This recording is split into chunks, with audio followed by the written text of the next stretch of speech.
Hi there, this is Rachel Stringham with the Arizona Master Naturalist Maricopa chapter. And this is So You Want to Go Birding. This is your guide to your new favorite hobby. You don't know it yet, but birding is about to become your obsession, and here's how. Okay? Birding at first can be a little bit intimidating. There's over 10,000 species of birds in the world. There's almost 1,000 species in North America alone. It can seem really overwhelming at first. But here I break it down into a very easy, simple guide for you to get started birding in Maricopa County. So your first step is to gear up. You need to bring your usual hiking gear, especially water, because we're in the desert. You don't want to get dehydrated. But you need a couple of pieces of specialized birding gear, and those two pieces are your binoculars and your field guide. These are both essential for a successful birding trip. For binoculars, I recommend that you purchase or borrow a pair of binoculars. Typically, binoculars are classified with two numbers, and these are ones that are important to look at when you're trying to get good quality gear. The first number tells you the magnification, so how big the image is going to be. The second number tells you how big the lens is, and bigger means that you can let in more light. And so I usually recommend bigger lenses for beginners. I recommend 8 by 42. This means that's an 8 times magnification and a 42 millimeter lens. Okay. When you purchase your binoculars, you should get the best quality that your budget can afford. I have links to recommendations from experts down here. Cornell Lab and Audubon have done excellent jobs reviewing some of the most popular binoculars on the market. Again, I recommend getting the best quality that your budget can afford. Okay, for your first pair of binoculars, I recommend spending less than $200, just so that you know that you actually like this hobby and are willing to invest in it. As you get more advanced, then you might find it as necessary to upgrade. You also need a field guide. Okay, field guides are the much less expensive part of this hobby. Um, there are a couple of free apps on your phone. Merlin is a great app for figuring out what's local to your area. Audubon is also a really good option. Those are both free apps that you can carry around on your phone. If you're old school, you can purchase a paper book. These are also really recommended for study and for learning the birds around your area. I really like Peterson's when you're first learning. Peterson's displays all the birds that look similar on the same page so that you can compare them side by side. The Sibley Field Guide to Birds is widely considered the Bible for North American birds. They're all watercolor photos, but they're very, very well done. And they're sorted by families. They have multiple views, and it's very, very detail oriented. So pick the one that works best for you. Okay. Once you have your binoculars and your field guide, it's time to start actually looking at birds. Now, when you're first starting out, it's really tempting to just go off of the colors of the birds. And this is what entices us about them, right? They're so pretty, they're so colorful, they're such beautiful creatures, and this is why we want to go look at them. But color is not the most important identifying trait on birds. Cornell Lab, which is one of the foremost ornithology labs out there, recommends learning to look at birds through four lenses or through four steps. Okay, the first is habitat. Where is this bird at? You're not going to find things like ducks in the middle of a desert habitat, right? So learning where that habitat is, what to expect in that habitat is crucial. Next, you want to look at size and shape. Is this a tiny sparrow-like bird? Is this a huge hawk or an eagle? That's going to make a difference, okay? Color pattern then comes next, okay? And it's not just the specific colors, but what pattern they are on the bird, okay? And then last is their behavior. That behavior can help you narrow down between species that look similar or have similar colors, but behavior can help differentiate that. So let's practice with a couple of birds that are common here in the Sonoran Desert, okay? So this photo was taken in the Hassayampa River Preserve. This is a riparian habitat, so it's next to a river. There is lots of mesquite and willow trees, very, very tall trees, lots of good mature growth here. Okay, we're going to expect to find things like flycatchers. We're going to expect to find things like various sparrow species. We're going to expect to find various warblers here, maybe some woodpeckers. Next, we want to look at size and shape. So this bird right here was a little bit smaller than a robin.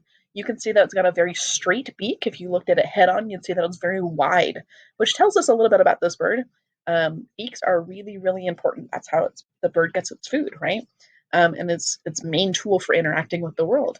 And so that beak is going to tell you a lot about it. Okay, so it's got that straight wide beak. It's also got an upright posture. You can tell that it's kind of looking around, seeing what's in its area. For the color pattern, obviously we have this bright red head, this beautiful red color, right? Got that red head, we got that red chest and belly, but then we have that contrasting black eye line. Whenever you have a block of color going through the eye, it's referred to as an eye line. And that black extends down the back, down the wings, and then down to the tail. Okay. As far as behavior, if you were to watch this bird, it would perch on a branch for long periods. It would quickly fly out and catch a couple of bugs, and then will return to that same perch over and over. This is characteristics of the flycatcher family. Okay, all these things taken together with the habitat, the size, the color pattern, and that behavior tells us that this is a vermilion flycatcher. Okay, a Sonoran Desert native, very, very beautiful bird. Let's practice with another one. Okay, so we have this bird right here. The habitat comes first. So this was taken at the White Tank Regional Park. This is a classic desert habitat, has lots of cactus, lots of thorn bushes, lots of desert scrub. This is your like quintessential Sonoran desert. As far as the size and shape, it's kind of a compact bird, right? It's a little bit smaller than a robin. It's got this classic round borby kind of shape. It doesn't really have much of a neck. The head just kind of attaches to the body, and it's really large relative to its body. It's got that straight tail. It's got that classic curved beak a little bit, right? It's not a huge curve. It's not like massive, but it's got a little bit of a curve to it. As far as color pattern, we describe this bird as having a brown crest, okay, that patch of color up at the top of the head. It's got a white eyebrow. It's got a speckly black throat. You'd see this better as you saw this bird moving. It's got that streaky brown back, right? It's no one color. It's that white and black, white and brown streaks. It's got a barred pattern to its tail. So anytime we see those stripes going on, we're going to call it a barred pattern. And then a buffy chest. Buffy is the birder's term for that tan. I don't know why we choose to call it buffy instead of tan, but that's what birders call that color. Okay, as far as behavior, this bird would select a high perch and look around, and then it would give several calls. And this call sounds like an old car that's struggling to start. It's kind of a sound, but it would give several of those calls. All of these together with the habitat, the size, the color pattern, and the behavior tells us that this is a cactus wren, and this is actually our state bird. You'll see these all the time out in the desert. These are really, really cool birds, and they're worthy of being our state bird. Okay, so once you've practiced identification a little bit, okay, next it's time to get to know your neighbors. When you're starting out, it can be so overwhelming. I was really intimidated to start birding because there are so many kinds of birds out there. This photo alone has 3 species in it. There's 10,000 species in the world. There's almost 1,000 species in North America. It feels like you have to know all of them before you even hit the ground. But a wiser approach would be to get to know the birds most common to your area. Okay, get to know about the 10 or to 12 birds that you're most likely to see when you're out and about.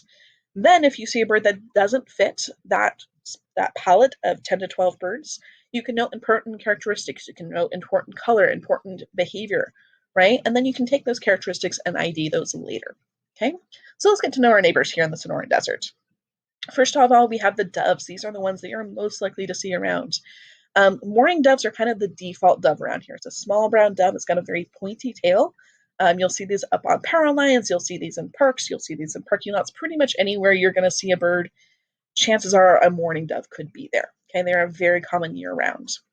Next, we have the white-winged dove. This is our summer resident bird. We see these starting in April until around August to September. It's a dove very similar to the mourning dove, but it's got that classic white outline to the wing. And the call kind of sounds like they're choking a little bit. It's not the nicest call, but they come here for the cactus fruit in the summer, so they're really important pollinators here. Next, we have the Eurasian collared dove. This is a very light tan dove. It's almost a chalky white in some lights, but it's very noticeable with this black necklace on the back of its neck. Okay, this is an invasive species from Europe, but it's not their fault that they came here. That was a people thing. They're just doing their thing here, okay, and they've adapted very well to city life. And then we have the feral rock pigeon. It is a fat dove. It's a pigeon. It's variable gray patterns. You'll find these pretty much anywhere you are in an urban environment. Next up, let's look at the desert natives. These are all specialties of the Sonoran Desert. First up, and one of my personal favorites, is the verdin. This is a very, very small, tiny bird. It's just a little bit bigger than a hummingbird.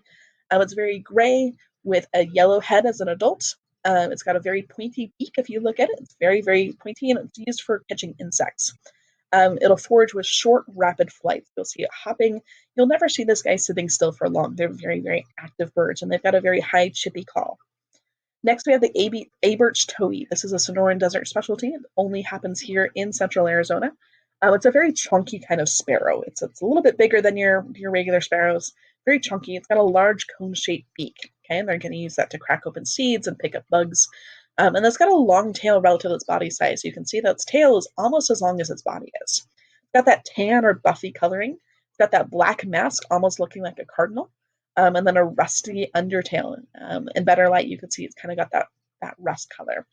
You'll often see this guy on the ground, although sometimes he'll be up in trees, but he'll be scratching at the dirt for some food. Next up, we have the curved-billed thrasher, and obviously it's named for that curved beak. And it's going to use that beak to find insects and find its food. It's a medium-sized bird, a little bit bigger than the others we've seen so far, roughly dove-shaped. It's got a very long tail. It's got that dark curved beak, and then a spotted breast to it. Okay, and you'll see that kind of mottle color. They're really, really good hunters. They often hunt on the ground, but they might select perches to kind of survey their territory. And then we have the Gila woodpecker. Okay, this is a bigger bird than the rest that we've looked at. It's a medium-sized bird with it's got that thick, pointy, classic woodpeckery beak. Okay, you can tell it's a woodpecker because of just that chunky, chunky beak.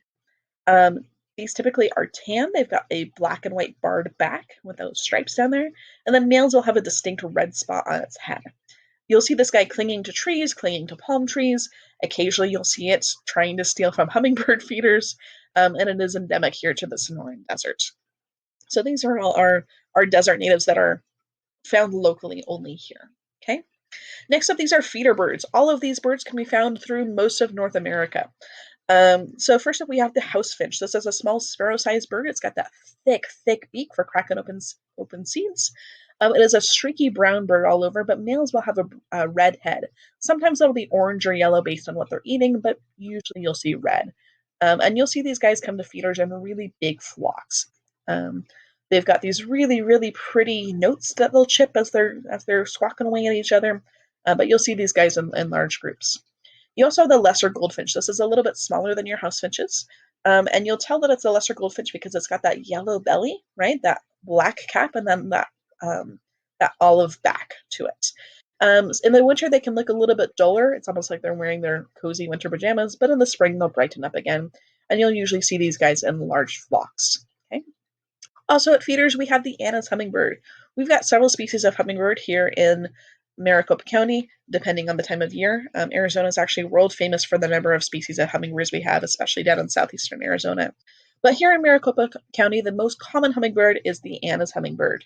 You'll see that iridescent green color, almost like an emerald with a lighter belly. And then males will have this iridescent magenta head that just pops in the sunlight. These are very territorial birds. They will fiercely defend their feeders. They will fiercely defend their territory. And they actually will have little dog fights with each other over who gets feeding rights. And then we have the parking lot birds. These are ones you're most likely to find in urban areas. First, we have the great-tailed grackle. No, these are not crows. Those blackbirds you see everywhere, those are in fact grackles. They're a medium-sized bird, but they have an enormous tail, hence the name, great-tailed grackle. Males are a shiny, shiny, glossy black, especially in breeding season. Females are a little bit more brown, a little dull. You'll frequently see these guys in parking lots, and you'll hear them have those really distinct squeaking calls, these squawking noises. You also have the northern mockingbird. This is about the same size as your grackle. It's also got a very long tail, but this has a more muted gray body. It's got those black wings and that black beak with that distinct light tan chest. You'll often hear this mimicking other bird calls. So if you hear a call that sounds like 5 different birds coming from one direction in rapid succession, that's most likely a mockingbird. These guys during breeding season also don't know when to stop, and so they'll be calling in the middle of the night. So if you hear a bird keeping you up at night in the spring, it's most likely a mockingbird. Then we have the invasives. Again, invasive species, it's not their fault. People brought these over, but they're here now. So these are European starlings. It is a black bird. It's a little bit larger than a sparrow, but it's smaller than a robin. It's kind of a compact bird. Very glossy black. In the sunshine, you'll get those really, really pretty iridescent colors. But you can check out that distinct yellow beak is what's going to give that away, that black body with the yellow beak. And these often are in large flocks. These are very, very aggressive birds. They'll actually outcompete native birds for nesting sites and for food. And so these generally, as much as it's not their fault that they're invasive, they're not super duper welcome here. And then we have the house sparrow. This is a small brown sparrow. This is kind of your default sparrow if you're in an urban area. Females are a streaky brown color. They've got a white eyebrow to them. Males, you'll see, have that black bib and that black eyeline during mating season, and that's how they say, "Hey, I'm a attractive male bird." These guys frequently congregate at food courts, at gas stations, in parking lots, any urban area. These guys have got that on lockdown. And so if you see a bird trying to steal your pizza or trying to steal your french fries, it's most likely a house sparrow.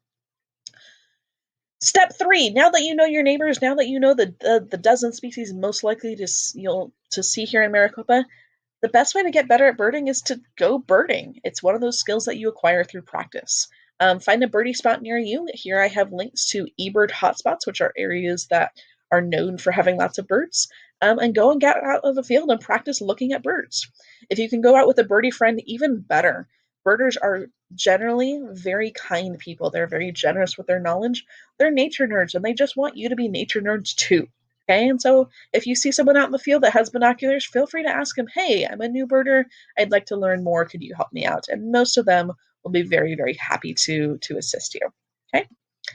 If you'd like to contribute to science while enjoying your new hobby, please consider using eBird. It's available as a mobile app on your phone, and it can help you keep track of your bird sightings and then contribute those sightings to a global database that ornithologists can use to better understand bird populations. It can also be used as a useful tool to figure out where rare birds are, where good areas to go birding are.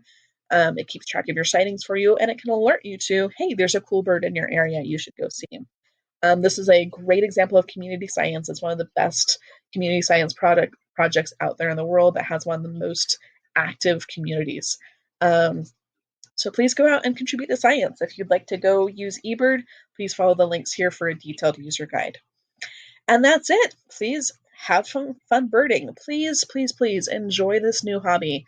I have found it to be so helpful for me in my personal, emotional, and mental and physical health.